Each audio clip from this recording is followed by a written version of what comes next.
Good day, everyone. Today I will be presenting a digital poetry interpretation of Mi Ultimo Adios, or My Last Farewell, one of the most famous poems written by Jose Rizal. This poem is considered Rizal's final message to the Filipino people and serves as a powerful expression of patriotism, sacrifice, and hope for the future of the nation. To fully appreciate the poem, it is important to understand the historical context behind this literary piece. My Last Farewell, originally titled Mi Ultimo Adios, was written by Jose Rizal on December 29, 1896, just hours before his execution by the Spanish colonial government. Rizal was accused of inspiring rebellion through his writings and reformist ideas, particularly through his novels No Limitangere and El Filibusterismo. During this period, the Philippines was under Spanish colonial rule. Many Filipinos experienced discrimination, abuse, and limited freedom. Although Rizal advocated peaceful reforms rather than violent revolution, his works awakened national consciousness among Filipinos and exposed the injustices of colonial society. Knowing that he would die the following day, Rizal wrote this poem as his farewell to his family, friends, and most importantly, to his beloved country. Rather than expressing bitterness or anger, the poem reflects his acceptance of death and his unwavering love for the Philippines. He believed that if his death could contribute to the welfare of his country, then it was a sacrifice worth making. The poem was later discovered hidden inside an alcohol lamp and eventually became one of the most celebrated works in the Philippine literature. It remains a symbol of courage, nationalism, and a selfless service to one's country. Although Mi Ultimo Dios was written more than a century ago, many of its themes remain relevant contemporarily. One of the poem's most important messages is patriotism. Rizal demonstrates that loving one's country involves more than simply expressing pride. It requires responsibility, service, and a willingness to contribute to the nation's progress. Today, this can be seen through community involvement, voting wisely, responsible citizenship, and participation in efforts that promote positive social change. Another significant theme is the sacrifice for the greater good.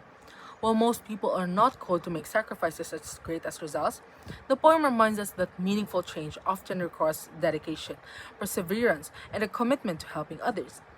This message remains important in a world where many communities continue to face challenges such as poverty, inequality, and injustice. The poem also speaks about hope. Even as Rizal faced death, he remained optimistic about the future of the Philippines. His belief that future generations would continue striving for a better nation continues to inspire Filipinos today. As students and young citizens, we can relate Rizal's message to the importance of education, critical thinking, and active participation in society. In an age where information is easily accessible, Rizal's call to use knowledge in service of the nation remains especially relevant. Through its themes of patriotism, sacrifice, and hope, My Last Farewell continues to resonate with modern audiences and reminds us of our role in shaping the future of our country. To conclude this video, I will read Mi Ultimo Adios as translated by Encarnacion Alzona and Isidro Escare Abeto. Farewell, my adored land, region of the sun caressed, pearl of the Orient Sea, our Eden lost. With gladness I give you my life, sad and repressed, and were it more brilliant, more fresh, and at its best, I would still give it to you, for your welfare at most. On the fields of battle and the fury of fight, others give you their lives without pain or hesitancy. The place does not matter, cypress, laurel, lily, white. Scaffold, open field, conflict, or martyrdom site. It is the same if asked by the home and country. I die as I see tints on the sky begin to show, and at last announce the day after a gloomy night. If you need a you to dye your matutinal glow, pour my blood and at the right moment spread it so, and gild it with the reflection of your nascent light. My dreams when scarcely a lad adolescent, my dreams when already a youth full of vigor to attain, were to see you, gem of the sea of the Orient, your dark eyes dry, smooth brow held to a high plane, without frown, without wrinkles, and of shame without stain. My life's fancy, my ardent, passionate desire. Hail, cries out the soul to you, that will soon part from thee. Hail, how sweet is to fall, that fullness you may acquire. To die, to give you life, neath your skies to expire, and in thy mystic land to sleep through eternity. If ever my tomb someday you would see blow, a simple humble flower amidst thick grasses, bring it up to your lips and kiss my soul so. And under the cold tomb, I may feel on my brow warmth of your breath, a whiff of thy tenderness. Let the moon with soft, gentle light me descry. Let the dawn send forth its fleeting, brilliant light. In murmur's grave allow the wind to sigh. And should a bird descend on my cross and alight, let the bird intone a song of peace over my sight. Let the burning sun their raindrops vaporize, and with my clamor behind return pure to the sky.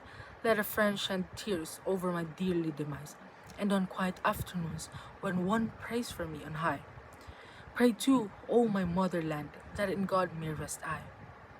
Pray thee for all the hapless who have died, for all those who unequal torments have undergone, for our poor mothers who in bitterness have cried, for orphans, widows, and captives to torturers were tried, and pray too that you may see your own redemption. And when the dark night wraps the cemetery, and only dead to vigil there are left alone, don't disturb their repose, disturb not the misery. If thou hear the sounds of cithern or psaltery, it is I, dear country, who a song to you intone. And when my grave by all is no more remembered, with neither cross nor stone to mark its place, let it be plowed by man with the spade, let it be scattered, and my ashes here to nothingness are restored. Let them turn to dust to cover thy earthly space. Then it doesn't matter that you should forget me. Your atmosphere, your skies, your valleys I weep. Vibrant and clear note to your ears I shall be. Aroma, light, use, murmur, song, moanings deep. Constantly repeating the essence of the faith I keep. My idolized country from whom I most gravely pine. Dear Philippines, to my last goodbye. Oh, hearken, there I leave all, my parents, loves of mine. I'll go where there are no slaves, tyrants, or hangmen, where faith does not kill, and where God alone does reign. Farewell, parents, brothers, beloved by me, friends of my childhood in the home distressed. Give thanks that now I rest from the wearisome day. Farewell, sweet stranger, my friend who brightened my way.